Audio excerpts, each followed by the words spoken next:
Hello friends, કેમ છો? આજે હું તમારી સાથે શેર કરીશ નવા બનતા ભરેલા સરગવાની શાકની રેસીપી. તો ચાલો આપણે રેસીપી શરૂ કરીએ.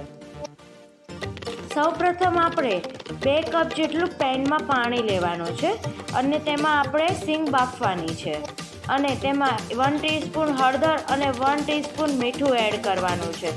બરાબર ત્રણેય વસ્તુ મિક્સ કરીને આપણે ધીમી ફ્લેમ પર તેને બફાવા દેવાનું છે.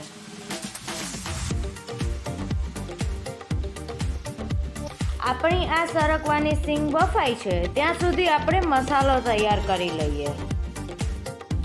સૌપ્રથમ 2 ચમચી જેટલો શેકેલો ચણાનો લોટ લઈએ. ત્યારબાદ 2 ચમચી જેટલો સિંગનો ભૂક્કો લઈએ અને 1 ચમચી જેટલા ક્રશ કરેલા તલ એડ કરીએ.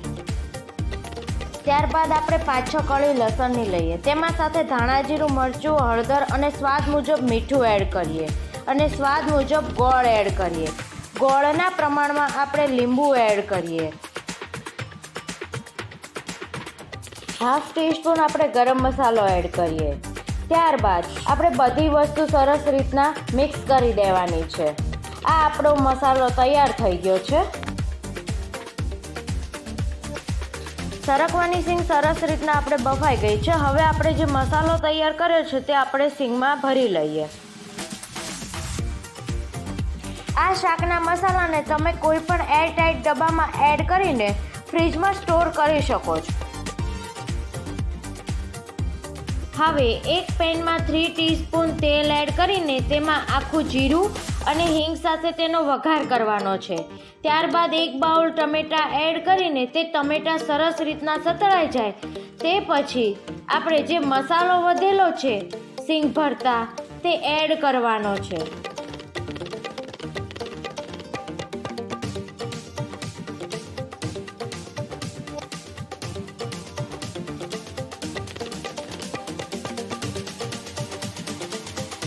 ટામેટાં અને મસાલો બરાબર મિક્સ થઈ જાય ત્યારબાદ આપણે જે ભરેલી સિંગ છે તે એડ કરવાની છે અને તે બધી વસ્તુને હવે સરસ રીતના મિક્સ કરી લેવાનું છે. સરગવો બાફવામાં જે પાણી વધેલું હતું તે આપણે રાખી મૂક્યું છે. હવે લાસ્ટમાં આપણે તેને એડ કરી દઈએ જેથી કરીને આપણું શાક એકદમ ફીકું ના પડી જાય અને થોડુંક રસાદાર રહે.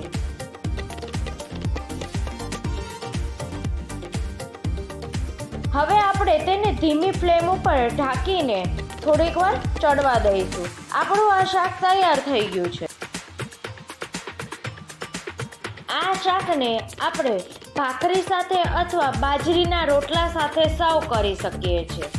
જો તમને આજની મારી રેસીપી પસંદ આવી હોય તો કોમેન્ટ બોક્સમાં જરૂરથી કહેજો અને મારી વિડીયોને લાઈક કરજો, શેર કરજો અને સબસ્ક્રાઈબ કરજો.